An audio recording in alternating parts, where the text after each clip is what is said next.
Hi dear students, branch അക്കൗണ്ട്സിന്റെ മറ്റൊരു ക്ലാസ്സിലേക്ക് കൂടി വെൽക്കം ചെയ്യുന്നു. അക്കൗണ്ടിംഗ് ഫോർ ഹയർ പർച്ചേസിന്റെയും ഒപ്പം തന്നെ ബ്രാഞ്ച് അക്കൗണ്ട്സിന്റെ മുൻ ക്ലാസ്സുകൾക്ക് വേണ്ടിയും നിങ്ങൾക്ക് ഈ വീഡിയോയുടെ ഡിസ്ക്രിപ്ഷനിൽ കൊടുത്തിരിക്കുന്ന ലിങ്കുകൾ ക്ലിക്ക് ചെയ്തുകൊണ്ട് നിങ്ങൾക്ക് അത് പഠിച്ചെടുക്കാവുന്നതാണ്. അപ്പോൾ ഇന്നത്തെ ക്ലാസ്സിൽ നമ്മൾ പഠിച്ചെടുക്കുന്നത് മറ്റൊരു ഡിഫറെൻ്റ് ആയിട്ടുള്ള ഒരു പ്രോബ്ലമാണ്. അപ്പോൾ എല്ലാവർക്കും ക്ലാസ്സുകൾ യൂസ്ഫുൾ ആകുന്നുണ്ടെന്ന് പ്രതീക്ഷിക്കുന്നു. എല്ലാവരും വീഡിയോസ് ഒന്ന് ലൈക്ക് ചെയ്ത് എല്ലാവരും ഒന്ന് സപ്പോർട്ട് ചെയ്യുക. ക്ലാസ്സിനെ കുറിച്ചുള്ള അഭിപ്രായങ്ങൾ തീർച്ചയായിട്ടും നിങ്ങൾ കമന്റ് ബോക്സിൽ കുറിക്കുക.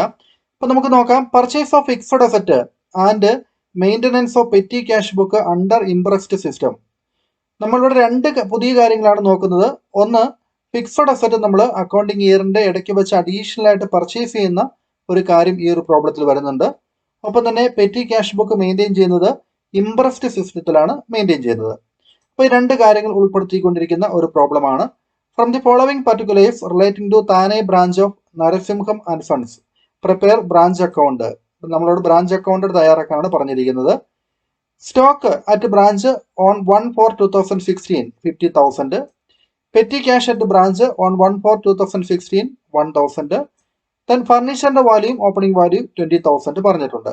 അപ്പം നമുക്കറിയാം, ഒരു ബ്രാഞ്ച് അക്കൗണ്ട് വരയ്ക്കുമ്പോൾ ഏറ്റവും ആദ്യം നമ്മൾ ചെയ്യേണ്ടത് എല്ലാ അസറ്റിന്റെയും ഓപ്പണിംഗ് വാല്യൂ ബ്രാഞ്ച് അക്കൗണ്ടിന്റെ ഡെബിറ്റ് സൈഡിലേക്ക് ട്രാൻസ്ഫർ ചെയ്യണം അല്ലേ.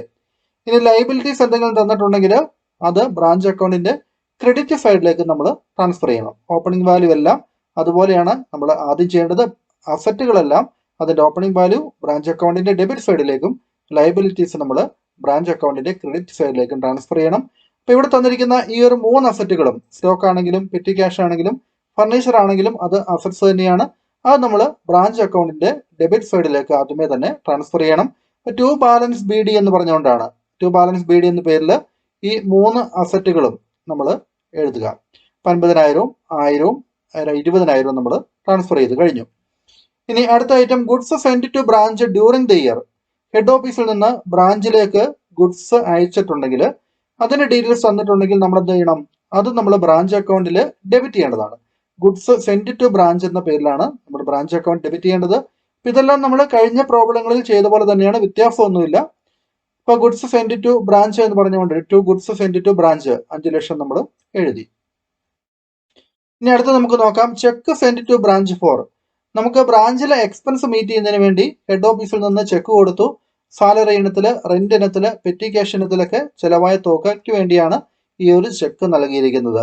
അപ്പോൾ അങ്ങനെ ചെക്ക് നൽകിയതായിട്ട് പറഞ്ഞിട്ടുണ്ടെങ്കിൽ നമ്മൾ ബ്രാഞ്ച് അക്കൗണ്ടിൽ ബാങ്ക് എന്ന പേരിൽ നമ്മൾ ഇതിനെല്ലാം ഡെബിറ്റ് ചെയ്യേണ്ടതാണ്.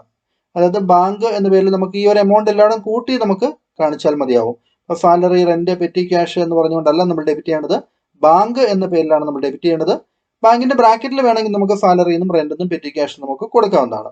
അപ്പോൾ അതിലാണ് ടോട്ടൽ ചെയ്തുകൊണ്ട് നമുക്ക് 25,000 രൂപ നമ്മൾ ബ്രാഞ്ച് അക്കൗണ്ടിന്റെ ഡെബിറ്റ് സൈഡിൽ കാണിക്കുന്നു.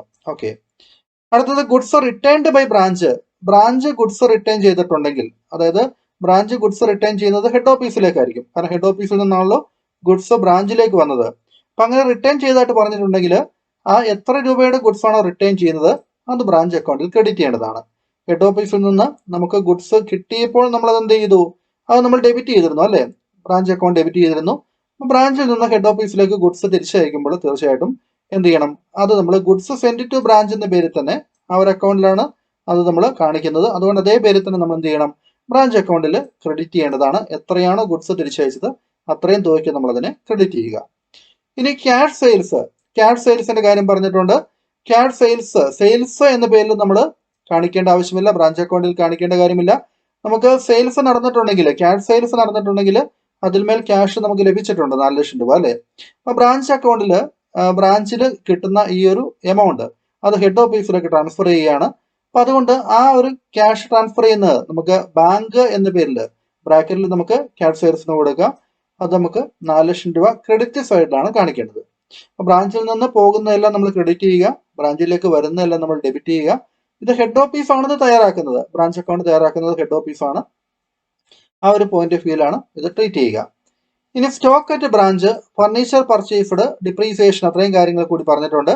Stock at branch 31/3/2017. അതായത് നമുക്ക് തന്നിരിക്കുന്ന അസറ്റുകളുടെ ക്ലോസിംഗ് വാല്യൂ കൂടി നമ്മൾ ബ്രാഞ്ച് അക്കൗണ്ടിൽ അവസാനമായിട്ട് ക്രെഡിറ്റ് ചെയ്യേണ്ടതുണ്ട്. സ്റ്റോക്കിൽ മാറ്റമൊന്നും വന്നിട്ടില്ല. സ്റ്റോക്ക് മാറ്റം വന്നിട്ടില്ല എന്ന് പറഞ്ഞു കഴിഞ്ഞാൽ വേറെ അഡീഷണൽ ട്രീറ്റ്മെന്റുകളെ കുറിച്ചൊന്നും അതിനെക്കുറിച്ച് പറഞ്ഞിട്ടില്ല. അതിന്റെ ക്ലോസിംഗ് വാല്യൂ 1,20,000 തന്നിട്ടുണ്ട്. അത് നമുക്ക് ബൈ ബാലൻസ് ഇ ഡി എന്ന് പറഞ്ഞുകൊണ്ട് ബ്രാഞ്ച് സ്റ്റോക്ക് 1,20,000 എന്ന് പറഞ്ഞുകൊണ്ട് നമുക്കത് കാണിക്കാം. ഇനി നമുക്ക് ഫർണിച്ചറിന്റെ കാര്യം നമുക്ക് പറഞ്ഞിരിക്കുന്നത് ഫർണിച്ചർ പർച്ചേസ് ഫ്രോം 1/10/2016, അതായത് ഒക്ടോബർ മാസത്തിൽ 1-ാം തീയതിയിൽ അഡീഷണൽ ആയിട്ട് ഫർണിച്ചർ വാങ്ങിച്ചിട്ടുണ്ട് 25,000. ഇനി ഡിപ്രീസിയേറ്റ് ഫർണിച്ചർ ഡിപ്രീസിയേഷൻ 10% നൽകാനും കൂടി പറഞ്ഞിട്ടുണ്ട്. അപ്പൊ നമുക്ക് ഫിക്സഡ് അസറ്റുകളുടെ വാല്യൂ ഡിപ്രീസിയേഷൻ പറഞ്ഞിട്ടുണ്ടെങ്കിൽ അത് കുറച്ചിട്ടാണ് നമ്മൾ അതിന്റെ ക്ലോസിംഗ് വാല്യൂ ബ്രാഞ്ച് അക്കൗണ്ടിന്റെ ക്രെഡിറ്റ് സൈഡിൽ കാണിക്കേണ്ടത്. ഇവിടെ ഫർണിച്ചറിന്റെ വാല്യൂ ക്രെഡിറ്റ് സൈഡിൽ വന്നിരിക്കുന്നത് 41,750 രൂപയാണ്. ഈ 41,750 രൂപ എന്ന് പറയുന്നത് നമുക്ക് നേരത്തെ ഉണ്ടായിരുന്ന ഫർണിച്ചർ ഓപ്പണിംഗ് ഫർണിച്ചർ അല്ലേ, ഓപ്പണിംഗ് ഫർണിച്ചർ 20,000, അഡീഷണൽ ആയിട്ട് വാങ്ങിച്ചിരിക്കുന്ന ഫർണിച്ചർ 25,000. അതിൽ നിന്ന് ഓരോ ഫർണിച്ചറിന്മേലും കുറയ്ക്കേണ്ട ഡിപ്രീസിയേഷൻ കുറച്ചിട്ടുള്ള എമൗണ്ട് ആണ് ഫർണിച്ചറിന്റെ ക്ലോസിംഗ് വാല്യൂ നിങ്ങൾക്ക് ഇവിടെ തന്നിരിക്കുന്നത് 41,750. അപ്പൊ എങ്ങനെയാണ് ഈ ഫർണിച്ചറിൽ നിന്ന് ഡിപ്രീസിയേഷന്റെ വാല്യൂ കുറഞ്ഞിരിക്കുന്നതെന്നും കുറച്ചിട്ട് എങ്ങനെയാണ് ഇത് കണ്ടുപിടിച്ചിരിക്കുന്നത് എന്നുള്ളത് നമുക്ക് നോക്കാം. ഇവിടെ വർക്കിംഗ് നോട്ട് 1 ആയിട്ട് അത് കൊടുത്തിട്ടുണ്ട്. ഓപ്പണിംഗ് ഫർണിച്ചർ, അതായത് നമുക്ക് ഫർണിച്ചറിന്റെ ഓപ്പണിംഗ് വാല്യൂ ക്വസ്റ്റിന് തന്നിട്ടുണ്ടല്ലോ 20,000, അത് നമ്മൾ എടുത്തെഴുതി. അതിൻ്റെ കൂടെ ഫർണിച്ചർ പർച്ചേസ് ചെയ്തത് അഡീഷണൽ പർച്ചേസ് ചെയ്തത് നമ്മൾ 25,000 അതുകൂടി എടുത്തെഴുതി. രണ്ടോടും കൂട്ടുമ്പോൾ നമുക്ക് 45,000 കിട്ടി. അപ്പൊ ഇതിൽ നിന്ന് നമുക്ക് ഇനി ഡിപ്രീസിയേഷൻ കുറച്ചിട്ടാണ് ക്ലോസിംഗ് വാല്യൂ കണ്ടുപിടിക്കേണ്ടത് അല്ലേ. അപ്പൊ അങ്ങനെ ഡിപ്രീസിയേഷൻ കുറയ്ക്കുമ്പോൾ നമുക്ക് ഓപ്പണിംഗ് ഫർണിച്ചറിൽ, അതായത് ഒരു വർഷം മുഴുവൻ നമുക്ക് ഈ ഫർണിച്ചർ നമ്മുടെ സ്ഥാപനത്തിലുണ്ടായിരുന്നു, ബ്രാഞ്ചിലുണ്ടായിരുന്നു. അതുകൊണ്ട് ഓപ്പണിംഗ് ഫർണിച്ചറിൽ ഫുൾ ഇയറിലെ ഡിപ്രീസിയേഷൻ കൊടുക്കണം. 20,000-ന് 10%, 20,000 × 10/100 അല്ലേ, 2,000 രൂപ. ഇനി നമ്മൾ അഡീഷണൽ വാങ്ങിച്ച furniture depreciation on furniture purchased on 1/10/2016 അല്ലേ. എന്ന് മുതലാണോ ഈ ഒരു ഫർണിച്ചർ വാങ്ങിച്ചത് ക്ലോസിംഗ് ഡേറ്റ് വരെയുള്ള ആ ഒരു കാലയളവ് വരെയുള്ള ഡിപ്രീസിയേഷൻ ആണ് ഇതിന് നമ്മൾ ചാർജ് ചെയ്യേണ്ടത്. 1/10 എന്ന് പറയുമ്പോൾ ഒക്ടോബർ മാസമാണ് അല്ലേ. ഒക്ടോബർ മുതൽ മാർച്ച് 2017 ആണ് ക്ലോസിംഗ് ഡേറ്റ്. ഒക്ടോബർ മുതൽ മാർച്ച് വരെ 6 മാസമാണ്. 6 മാസത്തെ ഡിപ്രീസിയേഷൻ കാൽക്കുലേറ്റ് ചെയ്താൽ മതി. 20,000 × 10/100 എന്ന് പറയുമ്പോൾ ഒരു വർഷത്തെ ഇൻറ്റു 6/12 എന്ന് പറയുമ്പോൾ 6 മാസത്തെ 25,000 മേൽ 6 മാസത്തെ ഡിപ്രീസിയേഷൻ നമുക്ക് കിട്ടും.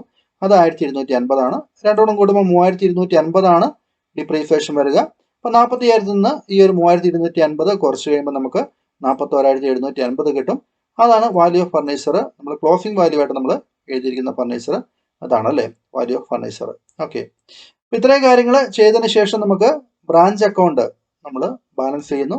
നമുക്കിവിടെ ലോസ് ആണ് ലഭിച്ചിരിക്കുന്നത്, ക്രെഡിറ്റ് സൈഡ് ആണ് നമുക്കിവിടെ കുറവ് സംഭവിച്ചിരിക്കുന്നത്. അപ്പൊ by profit and loss account 31,250 loss എന്ന് പറഞ്ഞുകൊണ്ട് നമ്മളതിനെ കാണിക്കുകയും ചെയ്യുന്നു. ഇനി അടുത്ത നമുക്കൊരു അക്കൗണ്ട് കൂടെ നമുക്ക് പ്രിപ്പയർ ചെയ്യേണ്ടതുണ്ട്, goods send to Thane branch account അല്ലേ. അത് നമ്മൾ ട്രേഡിംഗ് അക്കൗണ്ടിലേക്കോ നമുക്ക് പർച്ചേസ് അക്കൗണ്ടിലേക്കോ ട്രാൻസ്ഫർ ചെയ്യേണ്ടതാണ് നമ്മൾ പറഞ്ഞിരുന്നു. അപ്പൊ നമുക്ക് 20,000 രൂപ നമ്മൾ ടു ബ്രാഞ്ച് അക്കൗണ്ട് 20,000 ഡെബിറ്റ് ചെയ്യും. ബൈ ബ്രാഞ്ച് 5 ലക്ഷം രൂപ അല്ലേ. അതായത് 5 ലക്ഷം രൂപയുടെ ഗുഡ്സ് നമ്മൾ ബ്രാഞ്ചിലേക്ക് കിട്ടിയത് നമ്മൾ ആദ്യം ക്രെഡിറ്റ് ചെയ്യണം, പിന്നീട് തിരിച്ചയച്ചത് നമ്മൾ ഡെബിറ്റ് ചെയ്യണം. അത് നമ്മൾ വ്യത്യാസം നമ്മൾ എന്ത് ചെയ്യണം, ടു ട്രേഡിംഗ് അക്കൗണ്ട് എന്ന് പറഞ്ഞുകൊണ്ട് നമ്മൾ അതിന്റെ വ്യത്യാസം 4,70,000 കാണിക്കണം. അങ്ങനെ goods send to Thane branch account എന്ന് പറഞ്ഞ് ആ ഒരു അക്കൗണ്ട് കൂടി ഒന്ന് തയ്യാറാക്കി വെക്കുക. അപ്പോൾ ഈ ഒരു ക്ലാസ് നിങ്ങൾക്ക് മനസ്സിലായി കാണുമെന്നാണ് പ്രതീക്ഷിക്കുന്നത്. എന്തെങ്കിലും ഡൗട്ട് ഉണ്ടെങ്കിൽ തീർച്ചയായിട്ടും നിങ്ങൾക്ക് കമന്റ് ബോക്സിൽ അതിനെക്കുറിച്ച് ചോദ്യങ്ങൾ വന്നിട്ടുണ്ടോ എന്ന് ആദ്യം നോക്കുക. വന്നിട്ടില്ല എങ്കിൽ തീർച്ചയായിട്ടും നിങ്ങൾക്ക് ചോദിക്കാം. അപ്പോൾ അത് നിങ്ങളെപ്പോലുള്ളവർക്ക് മറ്റുള്ള കുട്ടികൾക്കും അതൊരു ഉപകാരമായിരിക്കും. തീർച്ചയായിട്ടും അതിന്റെ ആൻസർ നൽകുന്നതാണ്. അപ്പോൾ എല്ലാവരും വീഡിയോ മറക്കാതെ ഒന്ന് ലൈക്ക് ചെയ്യുക. അപ്പോൾ നമുക്ക് ഇതിന്റെ ബാക്കി ക്ലാസ്സുമായിട്ട് വീണ്ടും കാണാം. താങ്ക്